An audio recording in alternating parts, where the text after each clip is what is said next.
Hello dear students, welcome to my YouTube channel Ramesh Jaipal Academy. I hope you are all fine, happy. So dear students, आज का जो हमारा lecture video है वो है exercise 2.2 पर एंड हम जो पढ़ रहे हैं वो 9th class mathematics chapter 2 real numbers उनकी एक्सरसाइज कर रहे हैं 2.2।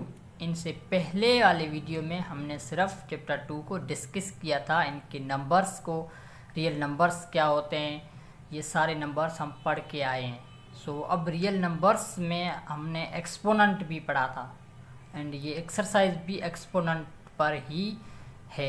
सो हम अब सॉल्व करने जा रहे हैं एक्सरसाइज 2.2। सो प्लीज़ आपके साथ कॉपी पेन ले लें एंड मेरी जो हर प्रॉब्लम में करवा रहा हूँ एक्सरसाइज 2.2 का आप समझते जाएं और लिखते जाएं। मैं 2.2 कुछ इस तरह से सिंपल एक्सरसाइज है, मैं ज़्यादा से ज़्यादा आपको एक्सप्लेन करके समझाऊंगा। Okay, so let's come on. Exercise 2.2 का क्वेश्चन नंबर 1 कह रहा है कि right the base and exponent in each of the following. अब हमारे पास 2-3 ये प्रॉब्लम्स पड़े हैं, इनमें कह रहा क्वेश्चन ये है कि इनमें आपको बेस एंड एक्सपोनेंट को चूज़ करना है, सिलेक्ट के कौन से बेस है कौन सा एक्सपोनेंट है। एज ए ये पावर शेप पड़ी है हमारे पास, हम पढ़ रहे हैं एक्सपोनेंट है तो एक्सरसाइज भी एक्सपोनेंट पर ही है। तो प्रॉब्लम नंबर 1 पर आते हैं जो कह रहा है 7 पावर 15, ये एज ए पावर शेप में। तो हम क्या करेंगे, मैंने कॉपी पर यहाँ लिख दिया है एक्सरसाइज 2.2 जिसका क्वेश्चन नंबर 1 प्रॉब्लम नंबर 1 है 7 15। अब इनमें हमारे को फाइंड करना है एक्सपोनेंट एंड बेस को। तो हम इनमें क्या कहेंगे कि 7 इज़ अ बेस एंड क्या 15 इज़ क्या है exponent. 7 base 15 exponent. Question number 2 है -189 जिनका पावर एज ए पावर में 10 है, तो हम इनसे कहेंगे कि -189 जो है वो बेस है एंड 10 ऊपर क्या है एक्सपोनेंट है। एक्सपोनेंट को और क्या कह सकते हैं हम, इंडेक्स भी कहते हैं। ओके, सो ये क्वेश्चन 1 हमारा यही हो गया। और यहाँ 3 पढ़ा है 108 पावर 64, तो यहाँ पर 108 क्या है बेस है एंड 64 क्या है एक्सपोनेंट है। ये हमने ऐसे ही सिंपल शो कर दिया। अब हमारा क्वेश्चन नंबर 2 कहता है कि indicate which of the following are positive real numbers and which are negative real numbers. अब हमारे पास जो नीचे ये 3 प्रॉब्लम्स है, इनमें कौन से पॉजिटिव रियल नंबर होंगे and negative real number. Means के जो नंबर 1 प्रॉब्लम है 8 पावर 4 मीन्स 8 बेस है 4 एक्सपोनेंट है। अब इनका जो आंसर आएगा वो पॉजिटिव रियल नंबर आएगा या नेगेटिव। इससे अगर पॉजिटिव एंड नेगेटिव की बात तब आती है एक्सपोनेंट में जब वो बेस जो होता है वो कहीं ना कहीं माइनस की साइन लाए, ठीक है। लेकिन ये तो 8 पावर 4 हो या 8 पावर 5 हो, ये तो कहलाता है हमारा पॉजिटिव रियल नंबर आएगा। ओके, जब हम दूसरे प्रॉब्लम पर आते हैं तो वो ऐसे कह रहा है, क्या कर दिया क्वेश्चन नंबर 2 का प्रॉब्लम नंबर 1 जो है 8 पावर 4, यहाँ पर 8 क्या है बेस है 4 एक्सपोनेंट है, जो तो वैसे ही क्या आएगा positive real numbers. Okay, and second and third में थोड़ा डिफरेंस है, ये आपको बहुत समझने की बात है। क्या है कि सेकंड प्रॉब्लम जो है वो -113 है एंड पावर है 107, मीन्स एक्सपोनेंट इनका 107 है, एक्सपोनेंट 107 है। और थर्ड में क्या है -912 जिनका एक्सपोनेंट है 108।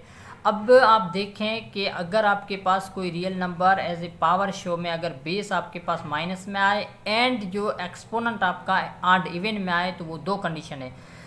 वो क्या है कि अगर आपका जो बेस है वो माइनस साइन लाता हो और अगर आपका एक्सपोनेंट है अगर ऑड है तो आएगा negative real number, and positive है एक्सपोनेंट मींस के इवन है एक्सपोनेंट तो कहलाएगा पॉजिटिव रियल नंबर।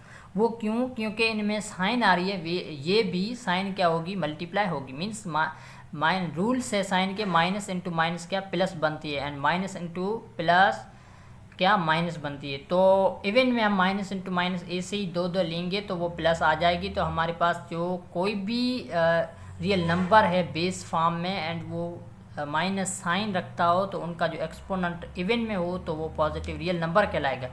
जैसे हमारे पास ये 2 प्रॉब्लम पड़े हैं। ओके, सो होप कि आप इनमें डिफरेंस समझ गए होंगे कि कैसे माइनस पॉजिटिव रियल नंबर आएंगे, नेगेटिव रियल नंबर। मीन्स ये आर इवन का ही फ़र्क है कि एक्सपोनेंट आपका किस बेस में आ रहा है, ऑड आ रहा है या इवन आ रहा है। ओके। क्वेश्चन नंबर 3 कह रहा है कि which is the correct way of finding the value of 38 and 83 9। ये भी आपको समझने की बात है कि सर आप कहते होंगे कि सर हमारे पास ये मल्टीप्लाई में एक अलग आ रहा है और ये पावर शो में बेस एक्सपोनेंट में एक अलग आ रहा है। तो हम इनमें से क्या करेंगे कि ये 3 प्रॉब्लम है हमारे पास, क्वेश्चन है, इनके 2 स्टेटमेंट दिए गए हैं। गिवन है कि स्टेटमेंट 1 ये गिवन है कि we first multiply 38 with 83 and then find the 9th power of this product. Statement 1 ये कह रही है कि पहले तो हम 38 को 83 से मल्टीप्लाई करें एंड देन 9th पावर को क्या करें, प्रोडक्ट करें।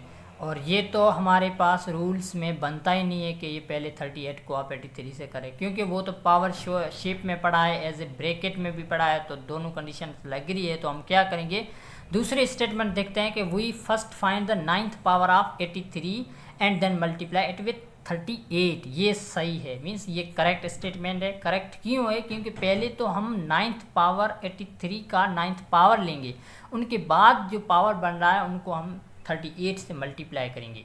तो यही रूल आता है। अब आपके ऐसे और भी एग्जाम्पल्स हैं, तो आप इस तरह से कर सकते हैं कि पहले आप उनका जो पावर शो है वो आप ख़त्म करेंगे। ओके। सो हम आते हैं अगले प्रॉब्लम पर, वो है सिंप्लीफाई द फॉलोइंग्स। ये पढ़े हैं हमारे पास 4 5 6 7 क्वेश्चंस प्रॉब्लम्स। इनमें कह रहा है कि इनको सिंप्लीफाई करें। किस सिंप्लीफाई करें, इनमें ABC लेटर अल्फ़ाबेटिकल लेटर्स भी आ रहे हैं, और वो लेटर्स कहलाते हैं क्या, रियल नंबर्स, जो ऊपर गिवन है कि ABC ETC represent real numbers. अब हम आते हैं क्वेश्चन नंबर 4 पर। क्वेश्चन नंबर 4 है कि क्या है, क्वेश्चन नंबर 4 -91 पावर 4। अब देखें ये साइन माइनस की आ रही है, तो आपको क्या करना है कि इनका एक्सपोनेंट देखना है। एक्सपोनेंट कौन, इवन है या ऑड है।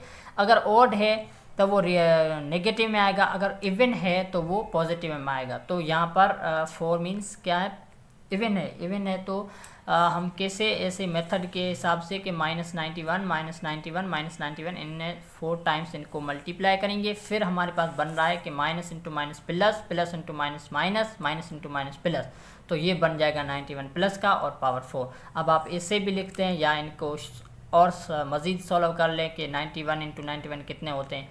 ओके, वो आप पर डिपेंड करता है। सो क्वेश्चन नंबर 5 है कि 5 पावर 4 इंटू 5 पावर 2 मीन्स 2 अलग अलग पावर है, इनकी प्रोडक्ट है। और वो हम पढ़ के आए हैं एक्सपोनेंट में कि law of product of powers, दोनों अलग अलग पावर्स की प्रोडक्ट हो रही है। और जो हम कह रहे हैं कि एक्सपोनेंट, लॉ ऑफ एक्सपोनेंट में कि अलग 2 पावर्स अलग अलग मल्टीप्लाई हो रहे हैं, प्रोडक्ट फॉर्म में हैं, हम देखेंगे उनके बेस सेम है। अगर बेस सेम है तो प्रोडक्ट में हम क्या करेंगे, दोनों एक्सपोनेंट को ऐड कर देंगे। वो हम पीछे से पढ़ के आए और हम ये मैं प्रॉब्लम आपको समझा रहा हूँ यहाँ।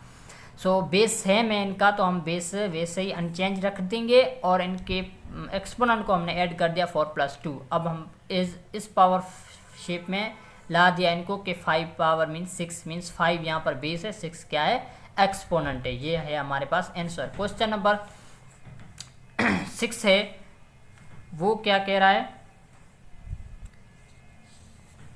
ओ 6 a power 4 into A power 3 into A power 8। अब देखें ए ये एक लॉ प्रोडक्ट ऑफ पावर्स है, ठीक है। 3 अलग अलग पावर्स हैं, इनकी प्रोडक्ट हो रही है। लेकिन अब देखेंगे कि पावर की जो बेस है वो सेम है, हाँ ये तीनों में सेम है। तो हम क्या करेंगे, इनके जो एक्सपोनेंट है उनको क्या कर देंगे, ऐड कर देंगे। 4 + 3 7, 7 + 8 क्या हो गया 15 मीन्स ए पावर 15, ये 6 का आंसर आएगा। अब 7 पर आते हैं, वो कहता है कि a into b square into c cube into b cube into A5 into c square. अब ये भी आपको लेंथी ऐसे लग रहा होगा कि यार इनमें तो 3 अल्फ़ाबेटिकल लेटर्स पड़े हैं, वो रियल अल्फ़ाबेटिकल लेटर्स ABC क्या है, कोई भी रियल नंबर है आपके पास। अब इनको कैसे सॉल्व करेंगे, मेथड के हिसाब से पहले तो इनकी तरतीब में लाएं, इनको सॉल्यूशन फॉर्म में लाते हैं, इनको तरतीब देते हैं कि पहले तो हम A के अलग अलग ले लेते हैं, A की जो मल्टीप्लिकेशन वो अलग अलग करें। A इंटू A5 साथ में लिख ले तो हमारे को पता चल जाए कि हम इनको क्या कर रहे हैं। आगे चल के हम इनके बेस सेम है तो उनको ऐड करेंगे, तो हम एक साथ रख लेते हैं कि a into A5 into b square into b cube into c square into c cube. अब हमने तरतीब से रखती है। अब हम क्या करते हैं कि a दोनों के बेस सेम है तो हमने क्या कर दिया, एक्सपोनेंट को ऐड कर दिया। यहाँ पर a हम अंडरस्टैंड कर सकते हैं कि a पर पावर कितना है, 1 है, तो a power 1 plus 5, b power 2 plus 3, c power 2 plus 3। अब हमने क्या कर दिया, a power 6, b power 5, c power 5। ये हमारे पास आंसर आ गया क्वेश्चन नंबर 7 का। ओके, अब चलते हैं क्वेश्चन नंबर 8 पर। एंड क्वेश्चन नंबर 8 कहता है कि 8 इंटू 3 पावर 4। अब ये कहलाता है law of power of product, means दो अलग अलग प्रोडक्ट फॉर्म में दो रियल नंबर है, उनका पावर, ठीक है, ये दो अलग अलग रियल नंबर है, इनका होल पावर फॉर्म में पड़ा है 4। मीन्स 8 द 3 क्या है, ये टोटल बेस है, एंड 4 क्या है, एक्सपोनेंट है। अब इनको हम क्या करेंगे, लिख देंगे 8 पावर 4 इंटू 3 पावर 4, ऐसे हमारे पास इनका आंसर आ जाएगा। 9 क्वेश्चन ये कह रहा है कि -4 इंटू -5 पावर 3, ये भी law of power of product है, मीन्स दो अलग अलग रियल नंबर्स की प्रोडक्ट हो रही है, प्रोडक्ट की पावर शेप में है। ओके, तो -4 पावर 3 -5 पावर 3 इनका आंसर हम कर देंगे। ओके, 10 क्वेश्चन है a क्रॉस b होल 13, हम a 13 इंटू b 13 लिख लेंगे। 3 इंटू y होल 3, तो हम क्या कर देंगे 3 पावर 3 इंटू y पावर 3, ये हमारे पास आंसर आएगा। और ये पड़ा है क्वेश्चन नंबर 12 जो लास्ट है इस एक्सरसाइज का, वो ये कह रहा है कि 3 into 5 into x y whole 14, ये law of power of product है, एक्सपोनेंट का लॉ है, और हम पढ़ रहे हैं एक्सपोनेंट की एक्सरसाइज 2.2 है। तो इनका लास्ट क्वेश्चन ये कह रहा है कि ये तीनों अलग अलग रियल नंबर्स हैं और इनके पावर शेप में, मीन्स इनका एक्सपोनेंट 14 है, ये सारा बेस है, तो हम इनको किसे आंसर बनाएंगे कि 3 पावर 14 लिखेंगे into 5 power 14, x power 14, y power 14, अलग अलग इनको ऐसे एक्सपोनेंट या पावर की शेप में लिख देंगे। तो ये हमारा कहलाता है एक आंसर। ओके, आज हमारी की ये एक्सरसाइज थी सिंपल 2.2 चैप्टर 2 की। सो हमने क्लियरली एक अच्छे तरीके से कर ली और थी भी सिंपल। सो आप लोगों को आज ये एक्सरसाइज समझ में आ गई होगी। ओके, अब हम नेक्स्ट जो एक्सरसाइज करने वाले वो होगी हमारे पास 2.3, एंड ये एक्सरसाइज और लेक्चर वीडियो यहीं तक। सो होप के you will understand it, and thank you. Wait for next video. Okay.